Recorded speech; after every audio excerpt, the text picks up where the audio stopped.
અરે આજ તો ગજબ થઈ ગયું. તમને ખબર છે કે આજે તો મારા ભાઈ ભાભી ઘરે આવ્યા હતા અને ભાઈને ખાવી હતી ગિરનારી ખીચડી અને ભાભીને ખાવા હતા મારા હાથના પુલાવ.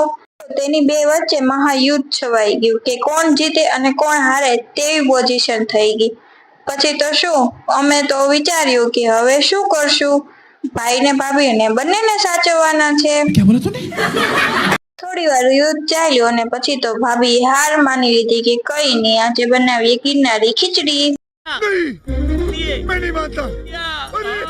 પછી મેં કુકર મૂક્યું અને તેની અંદર નાખી 2 ચમચી ઓઇલ, તેની અંદર 1 ચમચી રાઈ નાખી. રાઈ ફૂટતી હતી ત્યારે વિચાર આવતો હતો કે આ તો ભાભીના અને ભાઈના ઝઘડાની જેમ ફૂટફૂટ કરે છે.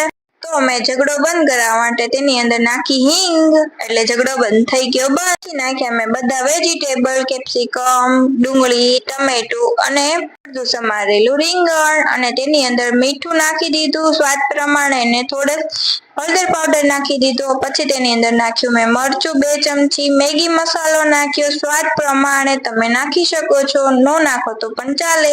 પછી તેની અંદર ધોયેલી ખીચડી એડ કરી દીધી. ખીચડી માટે મેં અહીંયા 1 વાટકી ચોખા લીધા છે, અડધી વાટકી મગની દાળ, અડધી વાટકી ફોતરા વગરની મગની દાળ, અડધી વાટકી ચણાની દાળ અને અડધી વાટકી અડદની દાળ, એ બધી મિક્સ કરીને બનાવી છે. અને પછી એડ કર્યું 2 ગ્લાસ પાણી જેટલું મેના દાણા એડ કરીને કુકર કરી દીધું બંધ. 5 સીટી વગાડીને આપણી ખીચડી છે તૈયાર. તો કોને કોને ખીચડી ભાવે છે તે પણ ગિરનારી. પછી મેં મારા ભાઈ ભાભીને સર્વ કરી, તેને પણ બહુ જ ભાવી. ખીચડી ખાતા જ બંનેનો ઝઘડો સોલ્વ થઈ ગયો. પછી ભાઈએ કીધું કાલે તારા ભાભીને પુલાવ બનાવી દેજે, નહીંતર તે પાછી ઝઘડશે.